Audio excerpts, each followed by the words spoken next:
Muchas gracias, Lu. Efectivamente, a medida que fueron pasando los días, tuvimos cada vez más precisiones respecto de qué quería el Fondo Monetario Internacional a cambio de este préstamo. Está claro, el FMI no viene a prestar plata porque nos quiere ayudar, sino que viene a imponer de alguna manera un programa económico a cambio de ese financiamiento.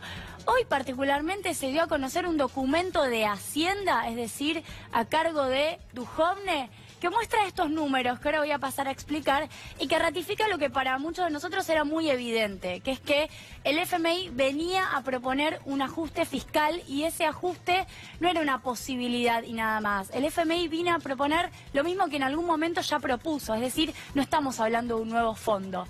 ¿Qué es lo que dice Hacienda hoy? Y después lo vamos a explicar más claramente porque quizás esto suena abstracto por el momento. Que en 2018 pasamos de un déficit de 3,8 a 2,7. Esto es más ajuste y ahora voy a explicar en cuánta plata. Que en 2019, de ese 2,7, vamos a pasar a un déficit de 1,3. Esto dice hoy Hacienda, después de lo que firmó con el Fondo Monetario Internacional. Este es nuestro futuro para los próximos 2 años, porque también sigue en realidad 3 años, hasta el 2021. Y que en 2020 el déficit va a pasar de ser 1,3 a 0. Básicamente, bueno, ahora ya que lo preguntas, vamos a la siguiente placa, donde yo quisiera transmitir un poco este cómo, porque nadie tiene en la cabeza y no tienen por qué tenerlo, cómo se compone el gasto en la Argentina. Porque el gobierno, y esto sí lo quiero decir, no tiene pensado recaudar de otro lado. Sí se habló de recaudar tal vez en impuesto a las ganancias, aunque todavía no es una versión verídica. No se piensa recaudar a través de retenciones, no se piensa en bienes personales, no se está pensando en otra forma. El 51,9% del gasto en la Argentina son prestaciones sociales. ¿Qué es lo que hay acá adentro? Jubilaciones y pensiones, asignación universal por hijo y asignaciones familiares. Es muy tentador, es lo que yo digo siempre. Si uno quiere pasar a déficit cero, perdóname, y no quiere modificar los ingresos, es muy fácil pasar por acá. Sería la conformación del sistema de la seguridad social. Ese porcentaje de gasto, parte de ello. Es una gran parte de seguridad social. Cerca del 75% de esto, casi el 80%, es seguridad social, ¿no? Son los jubilados, por decirlo todavía más claramente. El 6,8%, este pedacito, son los famosos subsidios económicos. Y esto ya se vino reduciendo bastante. ¿Saben qué hay acá adentro? El subsidio al gas, el subsidio a la luz y el subsidio al transporte. Fíjense, estamos hablando de una masa de plata muy grande. Lo que ha impactado esta reducción de este 6,8% en la población, para que pese tan poco y sin embargo nos impacte tanto en materia de aumento de tarifas. Gastos de funcionamiento y otros, 16,6%. ¿Qué es eso? La estructura del Estado. Son trabajadores y trabajadoras estatales, son sueldos de trabajadores y trabajadoras estatales. Esto es lo que ya Duhovne empezó a reducir. Ya se anunció, recordamos, hace 15 días, un monto de 20.400 millones de pesos a achicar de acá.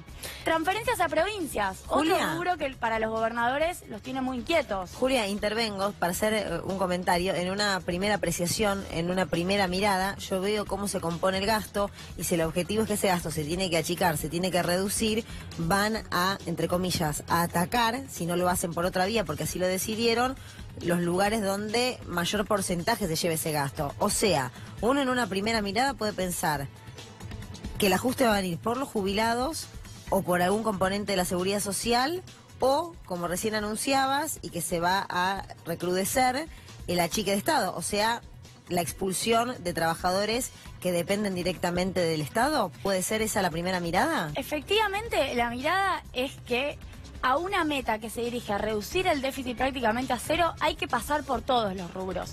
Lo que queda muy claro es que una reforma estructural del sistema jubilatorio, en donde vos reducís fuertemente ese 50% del gasto destinado a jubilados, a pensionados, a madres que están a cargo de la asignación universal por hijo, viene a ser una reforma que te resuelve gran parte del problema solamente con una reforma estructural.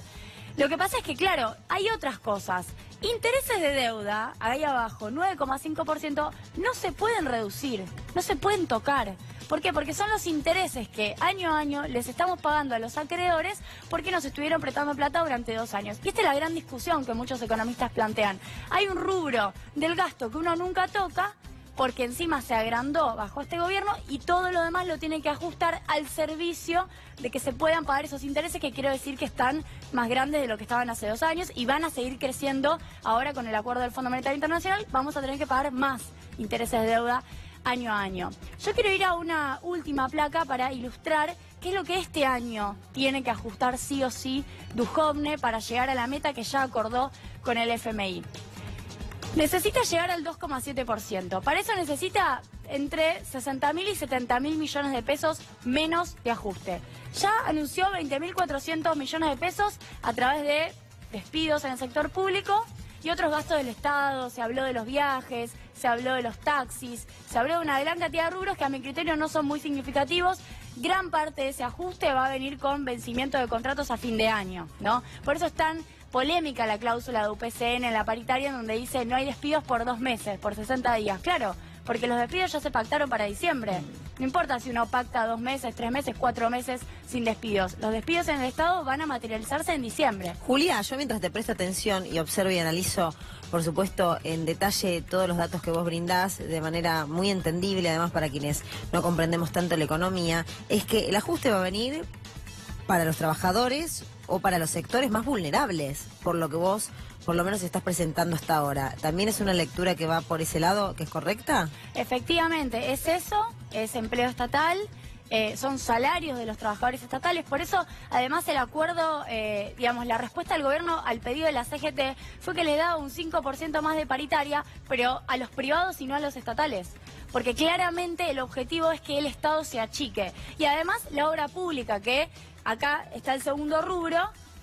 Antes del anuncio del ajuste en el Estado, no sé si recuerdan que Duhovne dijo, en el momento, en el medio de la corrida, estaba pasando el dólar de 20 a 25, Duhovne se sentó un día y dijo, bueno, vamos a hacer un gesto al mercado, 30.000 millones menos de gasto en obra pública, y fue el punto de inicio para que los gobernadores empezaran a enojarse.